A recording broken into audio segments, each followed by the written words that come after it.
এই মহিলা নিজের ঘর পরিষ্কার করতে গিয়ে ভুলবশত একটি লাল ডায়মন্ড আবর্জনার সঙ্গে ফেলে দেয়। সে বুঝতেই পারে না যে এত মূল্যবান জিনিসটি সে ফেলে দিয়েছে। পরে সেই আবর্জনার ট্রাক সেই আবর্জনা তুলে নিয়ে গিয়ে এক মাঠে ফেলে দিয়ে চলে যায়।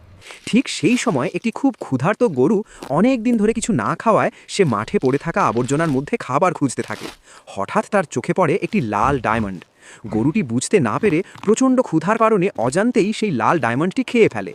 পরদিন সেই মহিলা তার হারানো ডায়মন্ডটি খুঁজতে থাকে। অনেক খোঁজাখুঁজি করেও যখন ডায়মন্ডটি আর পাওয়া যায় না, তাই সেই মহিলাটি এক জায়গায় বসে কান্না করতে থাকে, কারণ সেই লাল ডায়মন্ডটি ছিল তার কাছে অনেক দামি ও শেষ সম্পদ। ঠিক তখনই সেই গরুটি ওই পথ দিয়ে হেঁটে যাচ্ছিল। হঠাৎ মহিলা লক্ষ্য করে গরুটির পেট থেকে লাল আলো ঝলমল করছে।